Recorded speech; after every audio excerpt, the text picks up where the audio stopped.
त्यात युती आणि आघाडीच्या राजकारणात विरोधी पक्षाचे उमेदवार पाहूनच आपले उमेदवार जाहीर करण्याची प्रत्येक पक्षाची खिळी असते। महाराष्ट्रात महाविकास आघाडीकडून सध्या वंचितला जोडून घेण्याचे प्रयत्न सुरू आहेत, पण महाविकास आघाडीच्या याच डावामुळे महायुतीसमोर पेच निर्माण झाल्याचं पाहायला मिळते। त्यामुळे महायुतीच्या उमेदवारांचा पेच जो आहे तो महाविकास आघाडीचा तिढा सुटल्यानंतरच संपणार का, अशी चर्चा आता सुरू झाली आहे।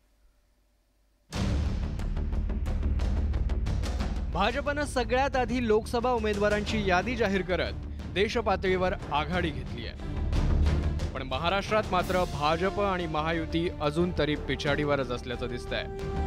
महाराष्ट्रातील एकही उमेदवार जाहीर न केल्यावरून महाविकास आघाडीनं भाजपवर टीका सुरू केली आहे। कोणीतरी म्हणेल, अहो तुम्हाला काय अक्कल आहे की नाही, महाराष्ट्राची यादी अजून जाहीरच झालेली नाही। ठीक आहे ना, महाराष्ट्राची यादी जाहीर नसेल झाली, पण मुंबईतला एक माणूस ज्याच्यावरती भाजपानेच आरोप केले होते बेहिशोबी संपत्ती गोळा केली म्हणून, तो मुंबईत राहणार माणूस कृपाशंकर सिंह, त्याचं पहिल्या यादीत नाव आहे पण निष्ठावंत नितीन गडकरींचं नाव नाहीये। ही कुठली गॅरंटी? कृपाशंकर सिंह, अजित पवार आणि अशोक चव्हाण या तिघांनाही तुरुंगात टाकण्याची भाषा देवेंद्र फडणवीसांनी केली। कृपाशंकर सिंह यांच्यावर सुद्धा आर्थिक गुन्ह्याच्या संदर्भात जे खटले दाखल झाले त्यांना क्लीन चिट देण्याचे काम नंतर देवेंद्र फडणवीस यांनी केले। विरोधकांच्या या टीकेनंतर आता भाजपनं यासाठी महाविकास आघाडीलाच कारणीभूत ठरवायला सुरुवात केली आहे।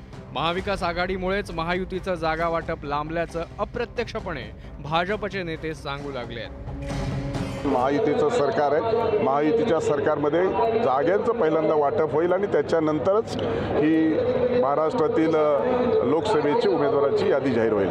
निश्चित स्वरूपामध्ये आता आपण पाहिलं असेल की अनेक नावं बदललेली आहेत, अनेक नावं चेंज केलेली आहेत। शेवटी सर्वेचा रिपोर्ट, लोकांच्या जनतेच्या भावना, निवडून येणारा उमेदवार हा भारतीय जनता पार्टी देते, कुठलंही त्याच्यामध्ये तडजोड होत नाही। केंद्रीय पार्लमेंटरी बोर्ड आता होईल, महाराष्ट्राचे पदाधिकारी जेव्हा आपलं जे काही म्हणणं आहे ते मांडण्याकरता जातील, महाराष्ट्राचा क्रमांक जेव्हा येईल तेव्हा निश्चितपणे आम्ही जाऊ आणि महायुतीचं जागा वाटप आहे, भाजपचे जे काही सीट्स आहे त्याबद्दल जी चर्चा होईल त्यानंतर मला वाटतं महाराष्ट्राच्या उमेदवाराची यादी जाहीर होईल। सत्ताधारी भाजपच्या महाराष्ट्रातल्या या गोळाबेरजेवर विरोधकांनी जोरदार हल्ला चढवलाय। महाराष्ट्रातली यादी जाहीर यासाठीच होत नाही आहे की शिंदे आणि पवार, अजित पवार यांना आता 2-2 जागा द्यायच्या की 3-3 जागा द्यायच्या की जास्तीत जास्त 4 द्यायच्या, यावर अजून फायनल झालेलं नाही। ते 4-4 जागा फायनल होतील त्यावेळेस मला वाटतं की महाराष्ट्राची यादी जाहीर होईल।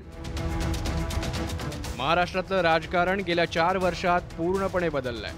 शिवसेना आणि त्यानंतर राष्ट्रवादीत फूट पडून 2चे 4 पक्ष झालेत। आधी एकत्र असणारे नेते आता एकमेकांच्या विरोधात उभे ठाकले आहेत। या सगळ्या मोडतोडीचा परिणाम लोकसभा निवडणुकीत पाहायला मिळणार आहे। त्यामुळे महाआघाडी असो किंवा महायुती, कुणीच उमेदवारांची घोषणा करताना ढिसाळघाई करताना दिसत नाहीये।